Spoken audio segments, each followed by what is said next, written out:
తూర్పుగోదావరి జిల్లా రాజమండ్రిలో పాస్టర్ ప్రవీణ్ పగడాల మృతి పలు అనుమానాలకు రేకెత్తిస్తోంది. కొంతమూరు హైవేపై ప్రవీణ్ పగడాల మృతదేహం లభించడం తీవ్ర కలకలం రేపుతోంది. రాజమండ్రి ప్రభుత్వాసుపత్రి వద్ద క్రైస్తవ సంఘాలు నిరసనకు దిగాయి. ప్రవీణ్ మృతిపై ప్రభుత్వం సమగ్ర విచారణ చేయాలని క్రైస్తవ సంఘాలు డిమాండ్ చేస్తున్నాయి. తనకి ప్రాణహాని ఉందని నెల క్రితమే సోషల్ మీడియాలో ప్రవీణ్ ప్రస్తావించాడు. ఇది జరిగిన కొన్ని వారాలకే ప్రవీణ్ శవమై కనిపించడం పలు అనుమానాలను కనిపిస్తోంది.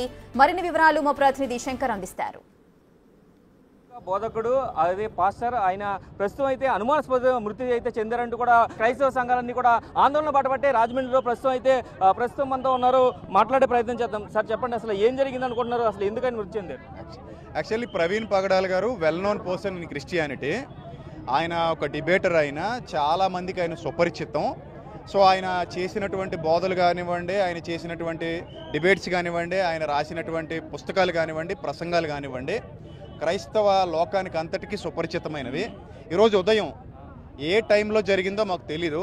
దివాన్ చెరువు హైవేలో 4th బ్రిడ్జ్ దగ్గర ఆయన రోడ్డు పక్కన అనుమానాస్పద స్థితిలో మృతి చెంది ఉన్నారు ఒక బైక్ మీద. ఆ బైక్ కూడా ఆయిందే. సో రాత్రి నుంచి ఆయనకు సంబంధించినటువంటి ఎవరైతే కన్వీనర్స్ ఇక్కడ ఉన్నారో వాళ్ళు ఎన్నిసార్లు ఫోన్ ట్రై చేసినా కూడా ఆయన రెస్పాండ్ అవ్వలేదని చెప్తున్నారు. సో అలాగే పోలీసు వారు కూడా ఇందాక మేము అడిగినప్పుడు అది యాక్సిడెంట్ కాదు అని చెప్పినప్పుడు నేను నేరుగా పోలీసులతో మాట్లాడాను. ఆయన యాక్సిడెంట్ కాదని మాకు చెప్పారు. సో డాక్టర్స్ కూడా ఏమన్నారంటే ఇది అనుమానాస్పద మృతిగా ఉంది అని చెప్పారు. ఆయన ముఖం మీద చాలా భయంకరమైన గాయాలు ఉన్నాయి. ఈ పెదాలన్నీ కూడా కట్ అయిపోయి ఉన్నాయి. అదేదో రాడ్తో కొట్టినట్టుగా మాకు అనిపిస్తుంది. సో కాబట్టి ఏం జరిగిందనేది మాకు తెలీదు. సో ప్రభుత్వం కానివ్వండి, పోలీసు వారు కానివ్వండి, చట్టం కానివ్వండి, సమగ్రమైన విచారణ జరిపి ఆయన మృతి వెనుకున్న కోణాలు మంచిగా సమగ్రంగా దర్యాప్తు చేసి అసలు ఆ మృతి ఎలా జరిగింది అనేది క్రైస్తవ సమాజానికి తెలియజేయాలని మేము అందరం కోరుతున్నాం. సో వాళ్ళ కుటుంబం కూడా హైదరాబాద్లో ఉంటుంది. ఆయన ఇక్కడ వ్యక్తి కాదు యాక్చువల్లీ. సో ఎక్కడికి ఆయన బైక్లో ఎందుకు వచ్చారు? ఆ బైక్ మీద మరి అక్కడ డివైడర్ లేదు, సో ఏమీ లేవు. సో ఎందుకు ఆ దెబ్బల్లా అనిపిస్తున్నాయి అనేది ఆ డెడ్ బాడీ పోస్ట్ మార్టం చేసిన తర్వాత సమగ్ర విచారణ జరిపి మాకు నివేదిక ఇవ్వాలని చెప్పేసి మేము కోరుతున్నాం. ఈ మధ్యకాలంలో క్రైస్తవ సమాజం మీద పథకం ప్రకారం కుట్రలు జరుగుతున్నాయి, రకరకాల దాడులు చేస్తున్నారు. ఈ రోజు జరిగినటువంటి ఇది హత్యగా మేము భావిస్తున్నాం, కుట్ర ప్రకారం జరిగిన హత్య అనుకుంటున్నాం. ఎందుకంటే క్రమక్రమంగా క్రైస్తవుల మీద ద్వేషాలను పెంచుతూ మరి రెచ్చగొట్టి ప్రసంగం చేయడం, దాడులు చేయమని ప్రేరేపించడంలో భాగంగానే ఈ దాడి జరిగిందని మేము అనుకుంటున్నాం. ఖచ్చితంగా దీన్ని విచారణ జరిపించాలి. న్యాయం జరిగే వరకు మాత్రం ఉద్యమం ఆగదని తెలియపరుస్తున్నాం. ఆల్రెడీ మీరు చెప్పండి ఏంటి సార్? విషయం ఏంటంటే ఇక్కడ యాక్చువల్గా 1 month బ్యాక్ ఆయన పోస్ట్లోంచి ప్రవీణ్ పగడాల గారు పెట్టారు ఏంటంటే నాకు డెత్ థ్రెట్ ఉంది అని ఆయనే పోస్ట్ పెట్టారు. ఓకేనండి.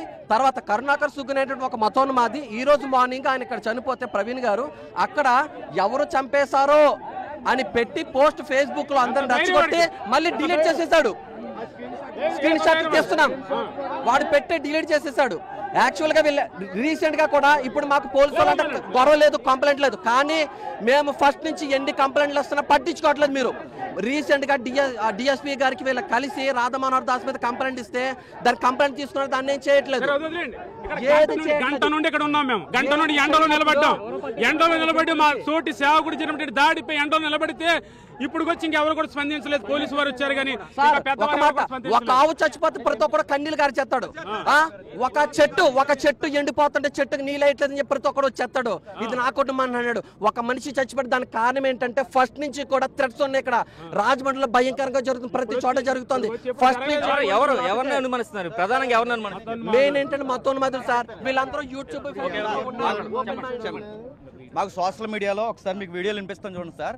మాకు సోషల్ మీడియాలో ఆయన డైరెక్ట్గా రికార్డెడ్గా అన్నది ఏంటంటే నీ కళ్ళు పీకేస్తాం, నీ నాలుగు కోసేస్తాం, నీ పెదాలు పగలగొట్టేస్తాం, ఇలా రికార్డెడ్ వీడియోస్ ఉన్నాయి. ఇది అనుమానం మాకు. రాత్రి మిడ్ నైట్ నుంచి రాత్రి 7 గంటల నుండి మాకు స్విచ్ ఆఫ్ వస్తుంది. ఆయన ఒక మీటింగ్కి రావాలి.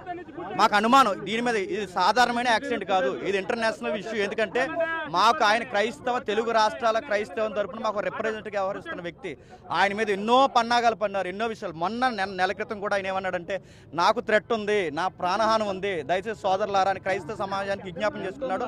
ఇప్పుడు నా దగ్గర పర్టికులర్ గా ఒక్కళ్ళనే బ్లేమ్ చేస్తున్నారు మీరు, లేకపోతే అందరినీ కలిపి? లేదన్న, చాలా అంటే ఒక్కదు అంటే ఈ రిలీజన్ అని కాదన్నా, చాలా రిలీజన్స్ నుంచి ఆయనకి డైరెక్ట్ వార్నింగ్. ఇప్పటికీ యూట్యూబ్ లో వీడియోస్ ఉన్నాయి. చేసేది ఏంటంటే మాకు సీసీటీవీ ఫుటేజ్లు రావాలి, గవర్నమెంట్ తగిన న్యాయం చేయాలని చెప్పి మేము అందరం అడుగుతున్నాం. మేము ఎవరిని మేము బ్లేమ్ చేయట్లేదు. మాకు మాత్రం క్రైస్తవ సమాజానికి తగినటువంటి న్యాయం జరగాలి. జరిగే వరకు మాత్రం ఈ ఉద్యమం ఆపము. ఎందుకంటే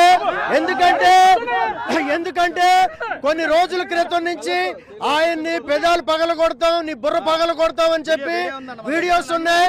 ఆయన ఇప్పుడు చూసినప్పుడు, ఆయన ముఖం చూసినప్పుడు అక్కడ ఆయన పెదాలు పగిలిపోయి ఉన్నాయి. దయచేసి ఈ విషయంలో ప్రతి ఒక్కరు కూడా గవర్నమెంట్ వారు అలాగే ఇతర మతస్థులు అందరూ కూడా ఉండాలని చెప్పి అడుగుతున్నాం. ఆయనకి మొన్న నెల క్రితం నుంచి నాకు ప్రాణహానం ఉందని అన్నట్టుగానే అనుమానంగా జరిగింది. మాకు ఇది సస్పెండెడ్ ఎఫ్ఐఆర్ పడాలండి. రెండవది డిఎస్పీ గారు దీన్ని ఎంక్వైరీ చేస్తే మాకు అధికారికంగా ఆన్సర్ చెప్పాలి. మా క్రైస్తవులకి ఎవిడెన్స్ ఏదైతే ఉందో సీసీ ఫుటేజ్ మాకు కావాలి. అది ఎక్కడైతే ఉందో అక్కడ సీసీ ఫుటేజ్ ఏరియా ఉంది, బొంకు ఉంది, హాస్పిటల్ ఉన్నాయి, అన్నీ ఉన్నాయి. మాకు ఏదో ఒక ఎవిడెన్స్ చూపిస్తే గానీ మా అనుమానాలు మాకు తీరవండి. అది ఖచ్చితంగా మాకు డిపార్ట్మెంట్ న్యాయం చేయాలి. ఇది టోటల్ చూసుకున్నట్లయితే ప్రవీణ్ మూర్తికి సంబంధించి పూర్తిగా ఆయన పోస్ట్ నుంచి చూడొచ్చు క్లియర్ గా. ప్రవీణ్ పోస్ట్ కూడా చేశారు, ప్రవీణ్ పగడాల పోస్ట్ చేశారు, తనకి థ్రెడ్ ఉందని. అయినా సరే పోలీసులు రక్షణ కల్పించలేదు. ఇదే ఎలా అయితే చెప్పారో మూతి పగలు కొడతాం, అలాగే కళ్ళు పీకేస్తామంటూ కూడా చేసిన వ్యాఖ్యలకి సంబంధించి ఈరోజు ఆయన మృతి కూడా అలాగే ఉంది. అనుమానాస్పద స్థితిలో రాజమండ్రి బ్రిడ్జ్ పై అయితే చూసుకోవచ్చు, 4th బెడ్ గ్రామం బ్రిడ్జ్ పై అయితే ఆయన మృతదేహం లభించిందంటూ కూడా ఆయన చెప్తున్న పరిస్థితి కనిపిస్తుంది. క్రైస్తవ సమాజానికి న్యాయం చేయాలంటూ కూడా వీరందరూ కూడా రోడ్డుపై బైఠాయించి డిమాండ్ చేస్తున్న పరిస్థితులు రాజమండ్రిలో కనిపిస్తున్నాయి. కెమెరామెన్ రవితో శంకర్, బిగ్ టీవీ.